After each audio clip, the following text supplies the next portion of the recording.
Hello student, स्वागत है आपका हमारे यूट्यूब चैनल RS लेक्चर्स में। आज हम क्लास 10 फिजिक्स ऑप्टिक्स का लेक्चर नंबर 5 लेकर आए हैं। हमने लेक्चर 4 में अध्ययन किया था कि अवतल दर्पण द्वारा प्रतिबिंब बनाने के नियम, यानी कि अवतल दर्पण द्वारा प्रतिबिंब बनता है तो जब प्रकाश किरणें अवतल दर्पण पर आपतित होती हैं तो वह किन नियमों का पालन करती हैं, उसमें हमने अध्ययन किया था। तो हम उत्तल दर्पण में अध्ययन करेंगे कि जब कोई प्रकाश किरण उत्तल दर्पण पर आपतित होती है तो वह किन नियमों का पालन करती है। तो इसमें हम इनके 3 रूल्स देखेंगे।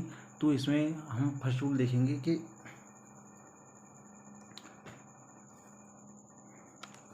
कि उत्तल दर्पण की मुख्य अक्ष के समांतर चलने वाली प्रकाश किरणें परावर्तन के पश्चात मुख्य फोकस से आती हुई प्रतीत होती हैं। यानी कि जब कोई प्रकाश किरण और उत्तल दर्पण की मुख्य अक्ष के समांतर चलती है तो वह परावर्तित हो जाती है। तो परावर्तन के पश्चात ऐसा प्रतीत होता है कि वह मुख्य फोकस से आती दिखाई देती है, यानी मुख्य फोकस से आती हुई प्रतीत होती है। नंबर दो पर देखेंगे कि उत्तल दर्पण की मुख्य फोकस की ओर आने वाली प्रकाश किरण दर्पण से परावर्तन के पश्चात मुख्य अक्ष के समांतर हो जाती है। यानी कि जब कोई प्रकाश किरण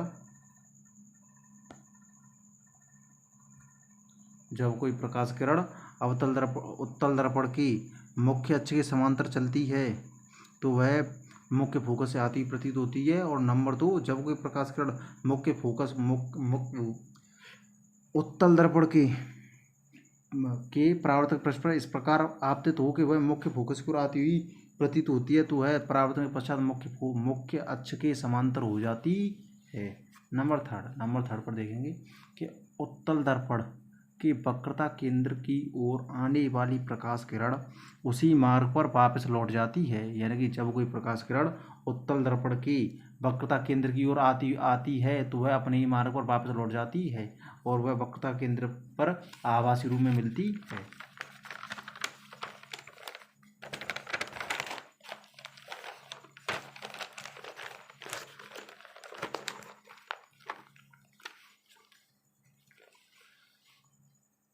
अब देखेंगे कि अब हमने अवतल दर्पण द्वारा प्रतिबिंब बनाने के नियम को देख लिया कि अवतल दर्पण द्वारा प्रतिबिंब बनाने के लिए जो किरणें हैं वो किन नियमों को फॉलो करती हैं। तो हम देखेंगे कि अवतल दर्पण द्वारा प्रतिबिंब कैसा बनेगा, यानी कि किन स्थितियों में प्रतिबिंब कैसा बनेगा। तो देखो फर्स्ट कंडीशन देखेंगे कि जब वस्तु अनंत पर स्थित होती है तो प्रतिबिंब कैसा बनता है।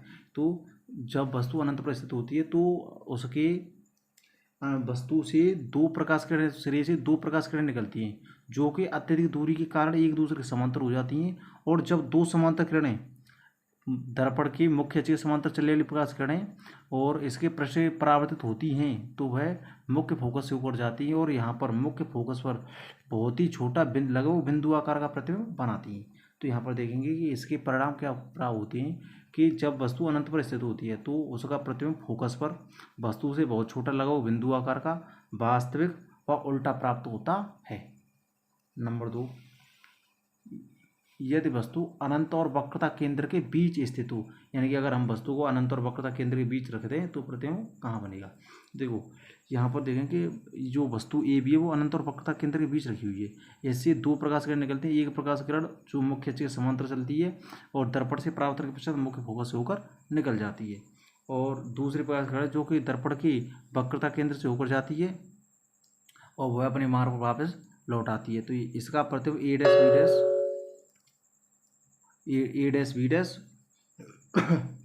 बी डैश प्राप्त होता है। तो इसके परिणाम क्या प्राप्त हुए कि मुख्य अनंत और वक्रता केंद्र के बीच स्थित वस्तु का प्रतिबिंब मुख्य फोकस व अनंत के बीच वस्तु से बहुत छोटा, नंबर 3 वास्तविक, और नंबर 4 उल्टा प्राप्त होता है।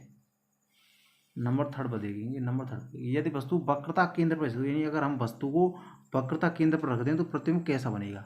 देखो यदि वस्तु वक्रता केंद्र पर स्थित हो तो वक्रता केंद्र पर स्थित ए बी जो वस्तु है वो वक्रता केंद्र पर स्थित है। इसके सिरे से एक किरण निकलती है जो कि मुख्य अक्ष के समांतर होती है। दर्पण से परावर्तन के पश्चात मुख्य फोकस से वो निकल जाती है और दूसरी किरण मुख्य फोकस से जाती हुई दर्पण से परावर्तन के पश्चात मुख्य अक्ष के समांतर हो जाती है। और जो ये दोनों किरणें जब आपस में मिलती है तो इसका प्रतिबिंब ए डैश बी डैश बनाती हैं।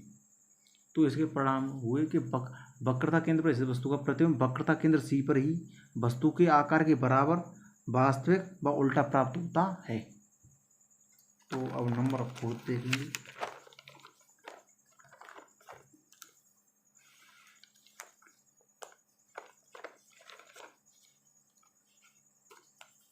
नंबर 4, यदि वस्तु वक्रता केंद्र और मुख्य फोकस के बीच स्थित हो, यानी कि अगर हम वस्तु मुख्य वक्रता केंद्र व मुख्य फोकस के बीच रख दें तो प्रतिबिंब कैसा बनेगा। तो वस्तु ए भी जो वक्रता केंद्र और मुख्य फोकस के बीच रखी हुई है तो इसके सिरे से एक प्रकाश किरण निकलती है जो कि मुख्य अक्ष के समांतर होती हुई परावर्तक पृष्ठ से टकराकर मुख्य फोकस से वो निकल जाती है और दूसरी प्रकाश किरण मुख्य फोकस से जाती हुई परावर्तन के पश्चात मुख्य अक्ष के समांतर हो जाती है और इसका प्रतिबिंब ए डैश बी डैश बनाती है। तो इसके परिणाम निकले कि जब वस्तु अनंत वक्रता केंद्र और मुख्य फोकस के बीच स्थित हो तो प्रतिबिंब अनंत व वक्रता केंद्र के बीच वस्तु से बड़ा, उल्टा व वास्तविक बनेगा। नंबर 5 पर देखेंगे कि यदि वस्तु मुख्य फोकस पर स्थित हो, यानी कि अगर हम वस्तु को मुख्य फोकस पर रख दें तो प्रतिबिंब कैसा बनेगा कि कोई वस्तु ए भी है जो कि मुख्य फोकस ए पर रखी हुई है तो इसके सिरे से एक प्रकाश किरण निकलती है जो कि मुख्य अक्ष के समांतर होती है और दर्पण से परावर्तन के पश्चात मुख्य फोकस से होकर निकल जाती है। एक प्रकाश किरण इसके ध्रुव परावर्तित होती है, वह जिस कोण परावर्तित होती है उसी कोण पर परावर्तित हो जाती है और ये जो किरणें एक दूसरे के समांतर चलती हैं और आगे बढ़ाने पर ये अनंत पर मिलती हैं। तो इसके रिजल्ट देखें कि इसका रिजल्ट क्या निकला कि अतः प्रतिबिंब अनंत पर वस्तु से बहुत बड़ा, उल्टा और वास्तविक प्राप्त होता है। नंबर 5 कि यदि वस्तु मुख्य फोकस व ध्रुव के बीच स्थित हो, यानी अगर हम वस्तु को मुख्य फोकस व ध्रुव के बीच रख दें तो प्रतिबिंब कैसा बनेगा। तो देखें अतः प्रतिबिंब दर्पण के पीछे यानी कि अंदर वस्तु से बहुत बड़ा, नंबर 3 आभासी और नंबर 4 सीधा प्राप्त होता है। अब हम इसे चित्र में देखेंगे। ये देखो, जब कोई वस्तु ए बी ध्रुव व मुख्य फोकस के बीच रखी है तो इसके सिरे से एक प्रकाश किरण निकलती है जो कि मुख्य से समांतर होती है और परावर्तन के पश्चात मुख्य फोकस से होकर निकल जाती है।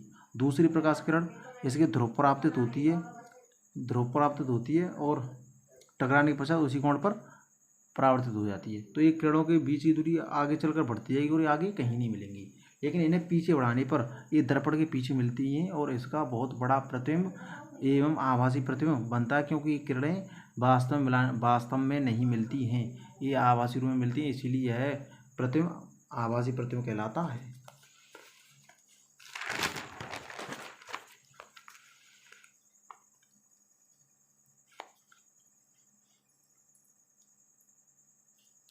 और देखेंगे उत्तल दर्पण द्वारा प्रतिबिंब का बनना, यानी उत्तल दर्पण द्वारा प्रतिबिंब कैसा बनता है और किस प्रकार बनता है। ये जो रॉन्ग है इससे आप कोई कुछ नहीं, ये तो रॉन्ग है। और इसमें देखेंगे कि देखो, जब उत्तल दर्पण में केवल 2 ही कंडीशन होती हैं जिसमें प्रतिबिंब बनता है। तो इसमें देखेंगे जब वस्तु अनंत पर स्थित हो, यानी कि जब वस्तु अनंत पर स्थित होती है तो प्रतिबिंब कैसा बनता है। ये देखो, जब वस्तु अनंत पर स्थित होती है, जहाँ यहाँ पर ए बी अनंत पर स्थित है तो इसके सिरे से यानी कि 2 प्रकाश किरण निकलती हैं जैसा कि अवतल दर्पण में निकलती थी और वह होती हुई उत्तल दर्पण के पृष्ठ से टकराती हैं और पृष्ठ से टकराने के पश्चात परावर्तित हो जाती हैं। ये जो किरणें हैं वो परावर्तित तो उस तरफ होती हैं, लेकिन इन्हें आभासी रूप में मिलाने पर ये मुख्य फोकस पर मिलती हैं और इसका आभासी प्रतिबिंब बनता है। तो इसके रिजल्ट देखेंगे। रिजल्ट क्या हुई कि वस्तु से बहुत छोटा, लगभग बिंदु आकार का प्रतिबिंब बनता है और मुख्य फोकस पर नंबर 3 आभासी और नंबर 4 सीधा प्राप्त होता है, यानी कि जो उत्तल दर्पण पर के अनंत पर जो वस्तु रखी होती है उसका प्रतिबिंब बहुत छोटा, मुख्य फोकस पर आभासी व सीधा प्राप्त होता है। और देखेंगे यदि वस्तु अनंत पर स्थित हो, यानी कि अगर वस्तु को हम अनंत पर रख दें तो प्रतिबिंब कैसा और कहाँ बनेगा। अनंत को छोड़कर कहीं भी रख दें तो वस्तु अनंत को छोड़कर वक्रता केंद्र ध्रुव व फोकस के बीच मुख्य फोकस पर कहीं भी रखते हैं तो प्रतिबिंब यहीं पर बनेगा। कि जब जब इसे कहीं भी रखते हैं प्रकाश, जब वस्तु को उत्तल दर्पण के मुख्य अक्ष पर अनंत को छोड़कर कहीं भी रखते हैं तो इसके सिरे से एक प्रकाश किरण निकलती है जो कि परावर्तन होने के पश्चात मुख्य फोकस से आती हुई प्रतीत होती है। पहले नियम का पालन कर रही है। और ये एक प्रकाश किरण वक्रता केंद्र की ओर आपतित होती है जो कि उसी मार्ग पर वापस लौटाती है और इसका प्रतिबिंब ए डैश बी डैश फोकस व ध्रुव के बीच प्राप्त होता है। तो यहाँ पर देखेंगे तो प्रतिबिंब ध्रुव व फोकस के बीच वस्तु से छोटा, आभासी और सीधा प्राप्त होता है। इसके बाद एक टॉपिक और है, इसमें वो उसका और अध्ययन करेंगे हम। देखो संयुग्मी फोकस, हमने अभी अवतल दर्पण में देखा था कि जब वस्तु को अनंत पर रखते हैं तो प्रतिबिंब मुख्य फोकस पर, और जब मुख्य फोकस पर वस्तु को रखते हैं तो प्रतिबिंब अनंत पर बनता है। तो जब ऐसी स्थिति आती है कि पहले बिंदु पर रखी वस्तु का प्रतिबिंब दूसरे बिंदु पर और दूसरे बिंदु पर रखी वस्तु का प्रतिबिंब पहले बिंदु पर बनता है तो इन बिंदुओं को संयुग्मी फोकस कहते हैं। यहाँ पर डेफिनेशन लिखी हुई है, आप उसको नोट कर सकते हैं। वही यहाँ पर है। और नोट, इसमें नोट लिखेंगे यानी कि कोई एक विशेष बात होती है कि संयुग्मी फोकस केवल अवतल दर्पण में होती है। संयुग्मी फोकस केवल अवतल दर्पण में होती है, उत्तल दर्पण में नहीं होती। और इसके अगले लेक्चर में कराएंगे हम गोलीय दर्पण की वक्रता त्रिज्या आर व फोकस दूरी एफ में संबंध। सो अगला लेक्चर देखना ना भूलें। अगर आपको अच्छा लगे तो please like, share, comment and subscribe my YouTube channel. Thank you for watching this video.